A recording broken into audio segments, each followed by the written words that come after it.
Hello, and welcome to this episode of Ratified Shorts, where we dig a little deeper into stories from our exhibition, Ratified, Tennessee Women and the Right to Vote. I'm Grace Allen, and in this episode, we're looking at 5 facts about the election of 1920, the first election in Tennessee after the ratification of the 19th Amendment. Let's get started. Number 1, the election of 1920 was the first major election that women across the United States were constitutionally allowed to vote in. This increased the popular vote from 18.5 million in 1916 to about 26.8 million in 1920. But if women are half the population, why didn't that number double? Well, the answer is that many Western states had already enfranchised women voters, and in some other states, including Tennessee, women already had partial suffrage, which basically just means women could vote for certain offices but not others.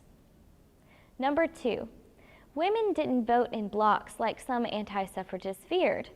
Instead, women were more likely to vote with their class, race, and immediate communities. Nationally, Harding won against the Democratic candidate James Cox by a landslide, though in Tennessee it was an extremely close vote. Some have claimed that women voters were behind Harding's victory on a national level because of his political, if not personal, support of prohibition. But in reality, Harding's victory had much more to do with backlash against progressivism and Wilson's Democratic administration rather than a fictional female voting bloc. The election of 1920 was more land-breaking because Harding's victory in Tennessee marked the breaking of the Solid South, the first time a Republican candidate won a Southern state since the end of Reconstruction. Number 3. The election of 1920 was the first to be commercially broadcast in real time over the radio. Before 1920, the election return news was recorded on phonograph albums for people to listen to later. The most immediate source of news was the newspaper, so if people wanted to listen to the recorded elections, they likely already knew the results. Talk about major spoilers. Number 4. Ever wonder why we vote in schools, libraries, and other public locations? The reason is because women demanded it. Before 1920, polls were often located in male-dominated spaces like barbershops and taverns, where drinking, smoking, and fighting wasn't uncommon. Most women at the time didn't consider these places respectable, much less a place they could bring their children. So women were able to push for the polls to be moved to neutral spaces.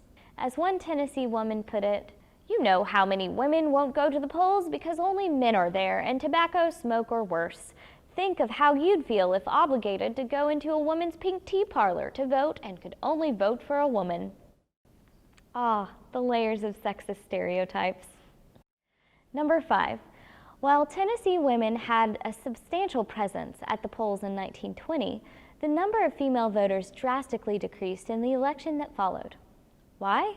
Well, in Tennessee, it was the poll tax. The poll tax was put into place in 1889 to disenfranchise African American men.